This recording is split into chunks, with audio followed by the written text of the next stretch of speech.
Allah Azza wa Jal in Surah Al-Kahf, a surah that we're supposed to recite every Friday, mentions 4 stories. And the third of these stories involves Musa alayhi salam, and it's the only time that this story has been mentioned. It's a very different part of his life, and it's a very personal journey. Most of the time when you read about Musa alayhi salam, it's either him directly speaking with Allah, or he's engaged with the Israelites, or he's challenging the Pharaoh, and it's a very public role or a leadership role. But in this particular story, it's very different from all the other things we learn about Musa alayhi salam. As a matter of fact, there are so many mysteries about this story, we don't even know exactly where to place this in his life. We know that it seems to have happened after they crossed the water, but exactly when historically and where he went, we don't know. And Allah chose not to tell us. But some things I want you to know about today for the purpose of this khutbah. My intention is not to actually tell you the entire story, but to highlight something Allah said within this profound account that Allah has mentioned. And that is that Allah Azza wa Jalla, in describing Musa alayhi salam, first of all, the most talked about prophet in the entire Qur'an. Nobody's mentioned by name more than Musa alayhi salam. And of course, he's been given the book, which then became the book that's more prophets taught than any other prophet. Meaning Allah gave him Torah, and after he gave him Torah alayhi salam, every generation after him had a prophet, and they taught Torah again and again and again and again and again. So more prophets were students of what he was given than any other prophet. So also, of course, Allah Azza wa Jal describes the people that ascribe themselves to him, the Jewish community. He describes them as ahbar, people of ink, people of knowledge. Right? And ulama, BANI-ISRAEL, Qur'an uses the word scholars or people of knowledge of the Israelites. Meaning these are people that actually have profound knowledge. This is something they have from Allah, that Allah Azza wa Jal gave them. Even after the changes they made to the book, there's still some knowledge that they possess. So Allah highlights the knowledge and the highest status of Musa alayhi salam over and over again in the Qur'an. But then in this story, he is not the teacher, he's the student. Musa alayhi salam, who is in every other scenario a teacher, is now a student. And this is not early on. You know, when you think of education, early on in your career, you're learning, you're a student, and when you get certain qualifications, then after that you become a teacher. That's the normal progression of things. But this, from what we can tell, is actually happening much later on in the life of Musa alayhi salam, much after he's been a teacher. As a matter of fact, he's been a teacher to the Israelites. He's already received the Torah. He has been teaching on behalf of Allah Azza wa Jal. And if we're to accept the authenticity of the narration, it's even claimed that nobody was more knowledgeable on earth than Musa alayhi salam, that he didn't know of anyone who had more knowledge. And yet Allah tells him, there's someone who knows more than you do, and you need to go learn from him. And so this really interesting story is now about someone who from what we can tell in the Qur'an, was given more knowledge than anybody else, and yet Allah is telling him that you need to go learn from someone else. Now, the more someone is learned, the more qualifications they have, credentials they have, the higher status they have in society. I'm not even talking about religious knowledge. If somebody's got a PhD, it's a form of respect. If somebody's a professor in university, it's a kind of prestige. We know that. This is why we celebrate people that graduate, whether you're graduating high school or college, or you got a master's degree, or you got a PhD, or with Islamic studies, you got an ijazah, or you finished memorizing the Qur'an. Whenever somebody accomplishes something in education, their status is increased. They're more recognized in the society. People listen to them and they have more validity. And yet, this person who Allah describes as more knowledgeable, clearly, as even than Musa alayhi salam, rather Musa alayhi salam is traveling an exhaustive amount to come learn from him. Nobody knows him. Nobody knows him. As a matter of fact, one of the most interesting things, is that we don't even know his name. The Qur'an, Allah did not mention his name. Yes, in the narrations we learned the name Khizr or Khadir, and there are variations of that spelling that are mentioned. But Allah, in His perfect speech, decided not to tell us who is this teacher of Musa alayhi salam. He didn't tell him his name. So how did Allah describe him? This is where I want to begin really today. He says, فَوَجَدَ عَبْدًا مِنْ عِبَادِنَا. Meaning Musa alayhi salam and his young assistant, they traveled together and they eventually found, listen to this carefully now, a slave from among our slaves. Which is probably in closer English expression would be just one of our slaves. They just found one of our slaves. One of our slaves is a description of all of us. That's not a special description. We're learning something profound here.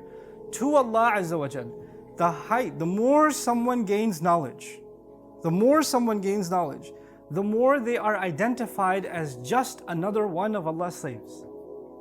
That doesn't make them more special than anyone else. It actually makes them realize, innani min al-muslimin, I'm just among everybody else.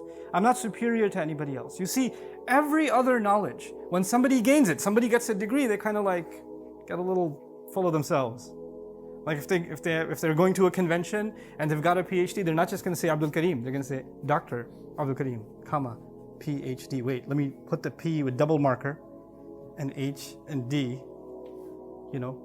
Or you introduce yourself to someone, hey, my name is Salman. No, my name is Dr. Salman. Or your email ID, whatever. It doesn't say Zainab, it says Zainab MBA. Or whatever. You have to add your credential because it's a form of I'm something. I have some value, And people love throwing that on. I'm reminded back in the day when I was in college, this is in the 1800s, but when I used to go to MSA conventions, my friends, just for fun, they'd put their name, like he's like the second year of college, he's putting his name, Dr. Faris Mahmoud, PhD, times 10, and they have his label. But the idea that credentials give you a kind of status. And what is that status with Allah? Well, if you really truly have knowledge, and if I really truly have knowledge, then we recognize the highest status with Allah, of the highest knowledge, is that I'm just a slave. And the word slave I use deliberately. I didn't say servant. I said slave because it's kind of an offensive term. Right? And literally in the Arabic language, I have to try to translate the Arabic of the Qur'an as close to the English as possible. I'm not trying to be politically correct. I'm trying to be accurate from a language point of view. Abd actually does mean slave. And yes, slave is an offensive term. But I want you to understand why that's used. Because slavery to anyone other than Allah is humiliation. But slavery to Allah is an honor. It's actually freedom. And also, you can't think of any title that somebody could give you that could be lower than slave. Like whoever has a job in the world, any role in the world, when they take that role, there is no more humble, more lower a title than that one. Here you have someone who has higher and higher, the highest knowledge, and yet all he is abdan, a slave. And on top of that, it's not al-abd. It's not even mu'arraf bil-lam. It's not even the servant. Like this is the man to learn from. No, just any servant. There's an anonymity to him. This is profound because it teaches us something about what it means to truly learn Islam. When somebody's truly learning the knowledge of Allah, then actually they are more and more and more within everyone else, not above. They're not above them. They are more humbled than they are full of their credentials. Do you know where I graduated from? Do you know what degree I have? Do you have an ijazah in this? Did you study under this sheikh? None of that matters now. That disappears. I'm reminded of a really interesting incident or experience.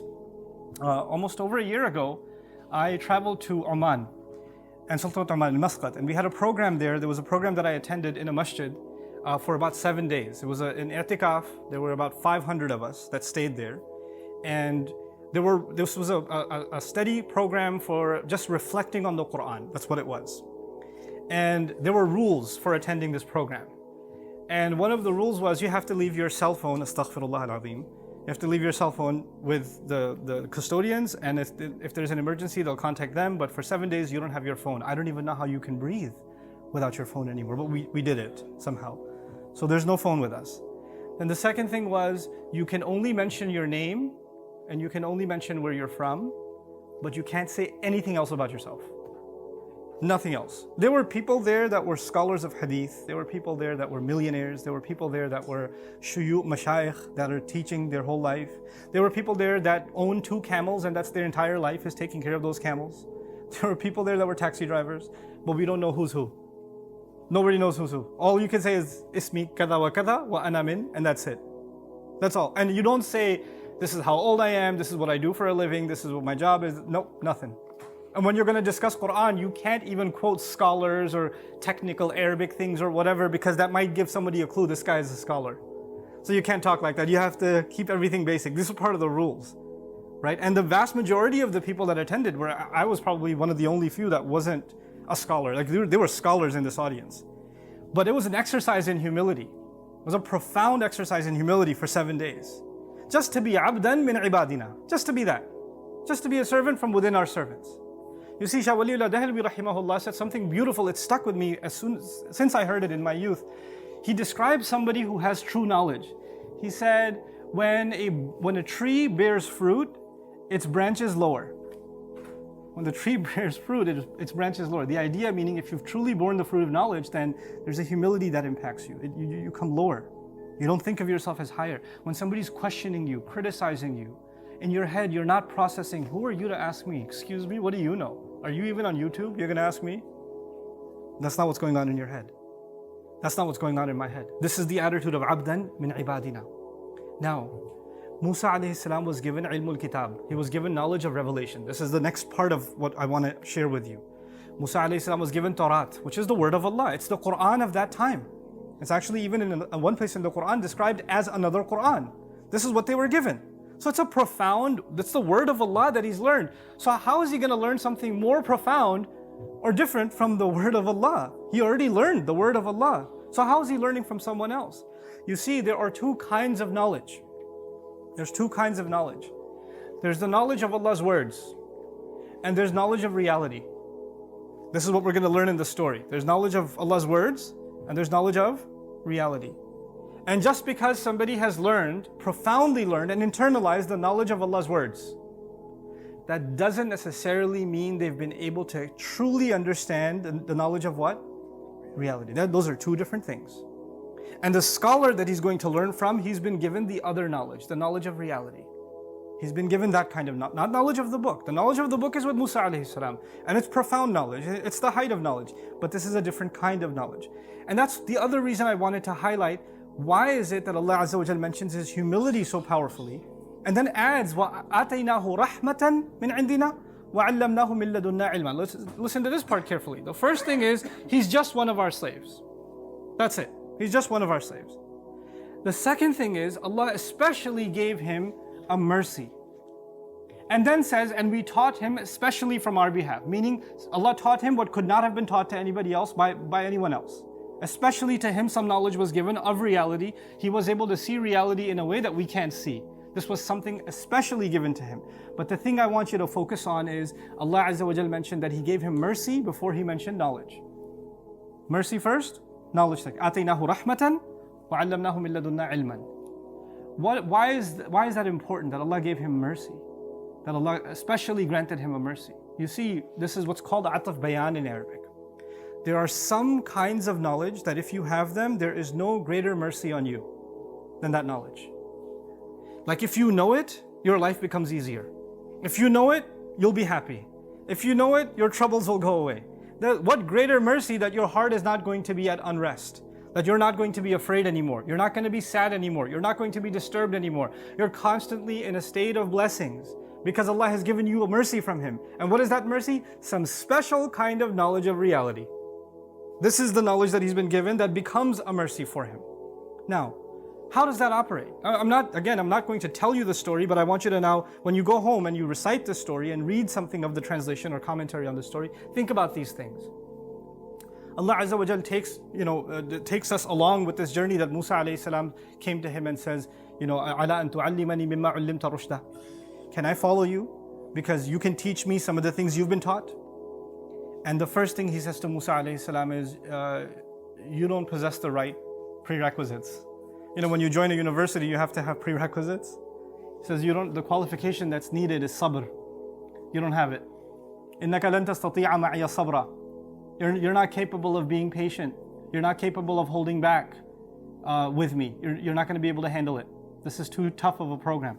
Musa alayhi salam won't be able to handle it. He was able to handle Fir'aun. He was able to handle crossing the water. He was able to handle the Israelites. He's handled quite a bit. He's been able to handle people trying to kill him. And he says, you can't have sabr with me. And this is the same Musa alayhi salam who's telling the Israelites to have sabr. He's telling them when the armies of the Pharaoh are coming, إِلَّا مَعِيَ رَبِّي سَيَهْدِينَ. No, it's okay. My master is with me. He'll guide. This is the hero of Islam, the highlight of the Qur'an. And this man tells Musa alayhi salam, you don't have enough sabr for this. You can't handle it. Subhanallah. Just to even think about who's being said this is being said to Musa alayhi salam, And so when he says that, of course, Musa alayhi salam says, no, satajiduni insha'Allah sabiran. It's a humble answer. He doesn't say, excuse me, You're going to tell me about sabr? Let me tell you my sabr experience. Here's my sabr resume. No, no, no. He says, inshallah, if Allah wills, you will find that I have sabr. If Allah wills. He doesn't even guarantee that about himself. Like, look, yes, I have a pretty decent track record with sabr, but that doesn't guarantee that I'll always have it. If Allah wills, I hope that I will meet that expectation. سَتَجِدُنِي إِنْ شَاءَ اللَّهُ صَابِرًا.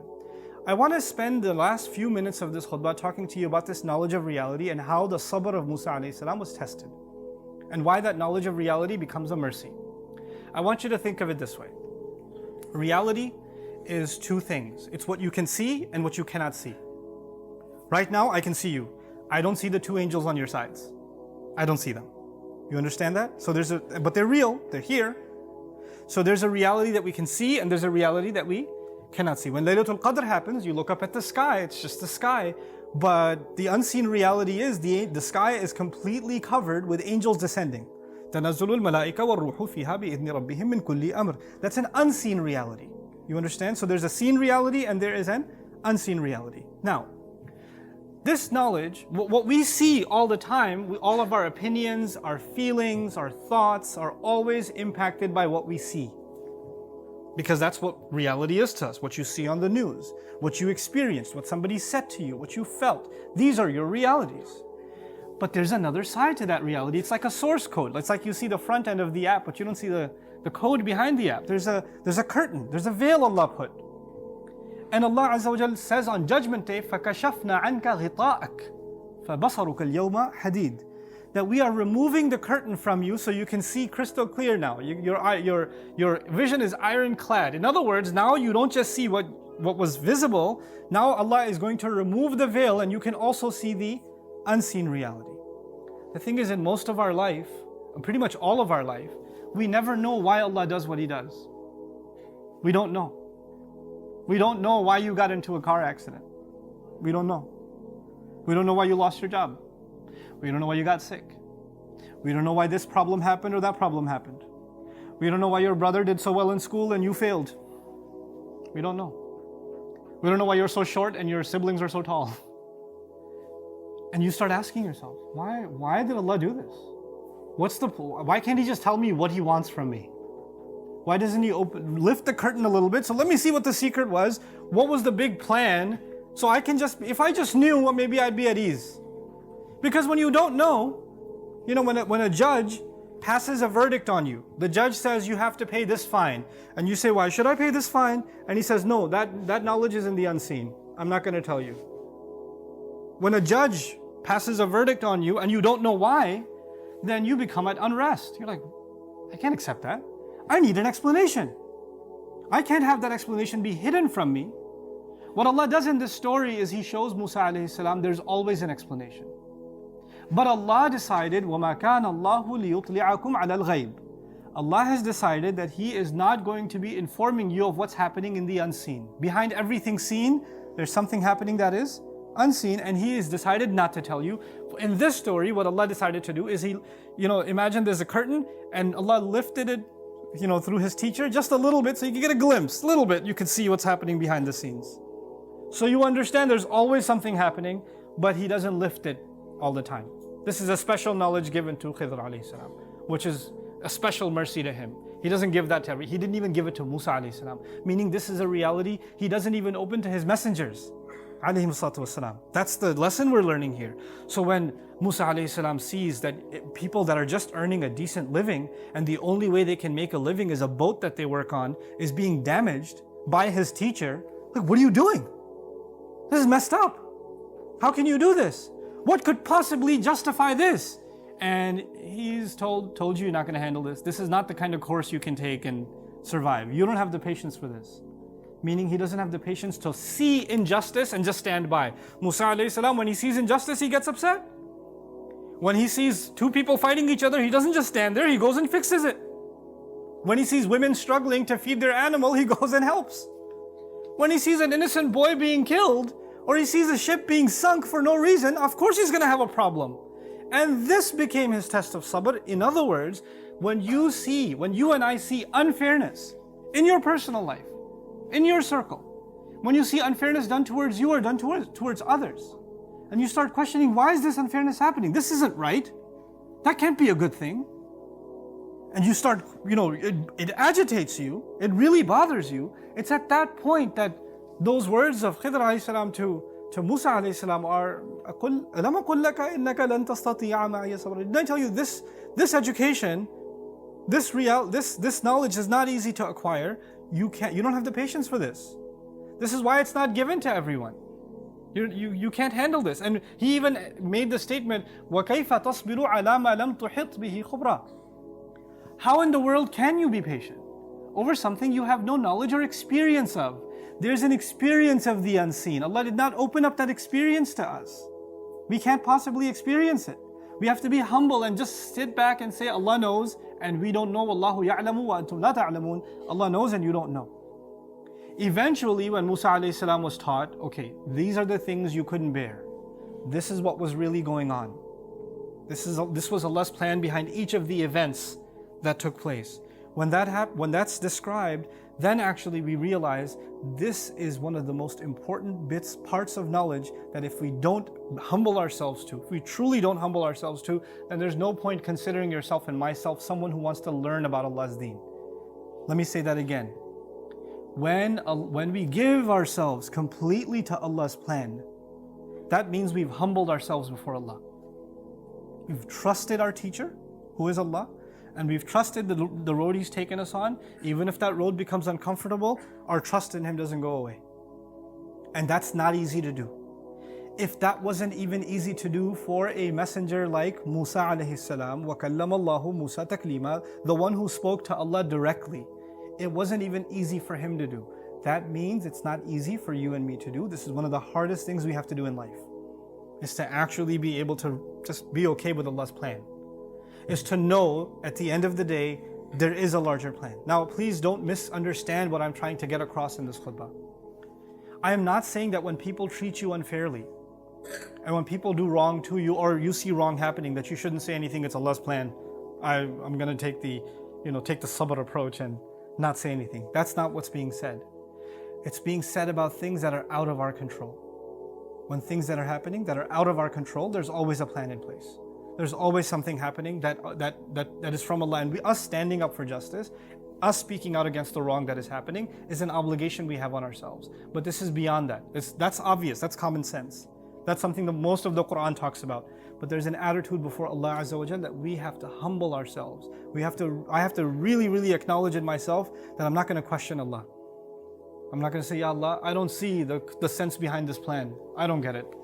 If I was planning, I would have done a better job. Ma'adallah. This is the thought that goes in someone's head. This is the thing that has to be killed. Because my sense of planning, my decision making, in my head, you're thinking you're more merciful than Allah? You're thinking you're more just than Allah? Am I thinking that I'm a better planner than Allah? I know better than Allah? I have more wisdom than Allah? Is that what I'm thinking? Because when I'm questioning His judgment like that, then there's clearly something wrong. Of course, we can get close to that sometimes. Even the angels got close to that at one point. They didn't understand why Adam was created. They didn't get it.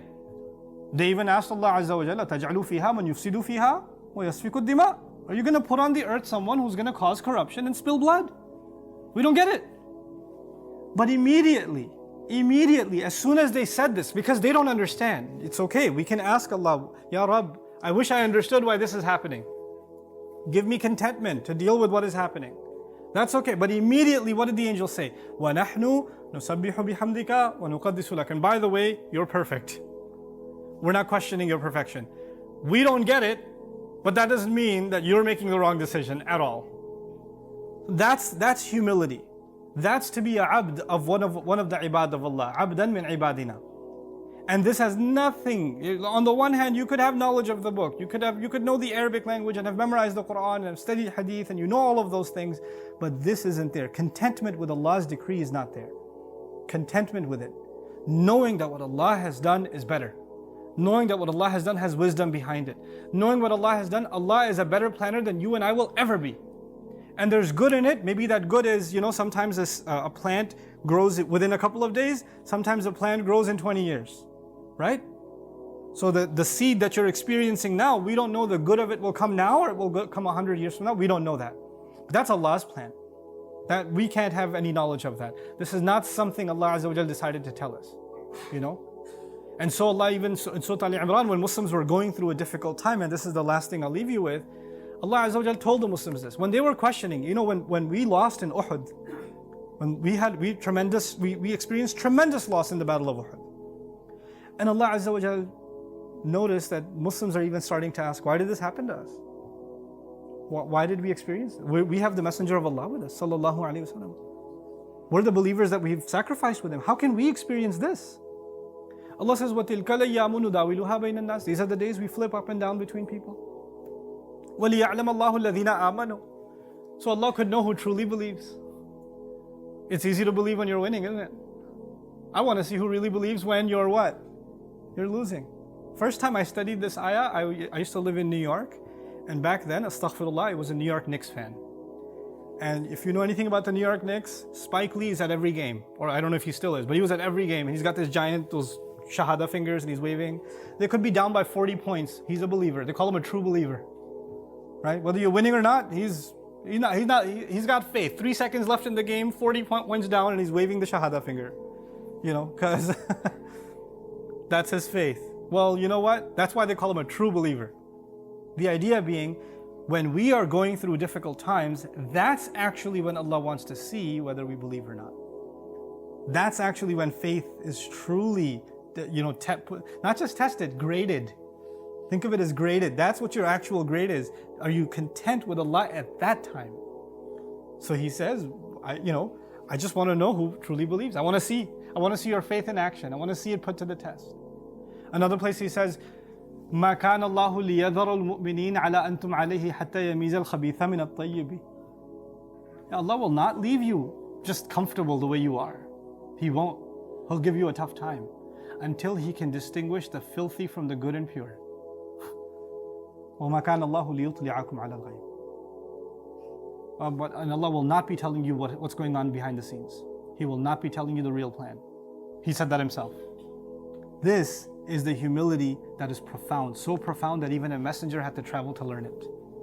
And this is a journey you and I have to take in life, to really, truly let go sometimes of our complaints and of our questionings of Allah's plan. Just let yourself float, let yourself be, and you'll find yourself in peace, and Allah Azza wa Jal will give you contentment in life that otherwise would never have come your way. May Allah Azza wa Jal make us happy with His decree. May Allah Azza wa Jal make us of those radiyallahu anhum wa radu anhu. Allah is pleased with them as they are pleased with Allah. As they are pleased with Allah. So may Allah Azza wa Jal make us pleased with Him and make Him pleased with us. May Allah Azza wa Jal make our difficulties easy for us, and may Allah not make any of our trials a reason for us to lose our faith in Him. Barakallahu li wa lakum fil Qur'an al-Hakim wa nafa'ani wa iyyakum bil ayati wa dhikr al-Hakim.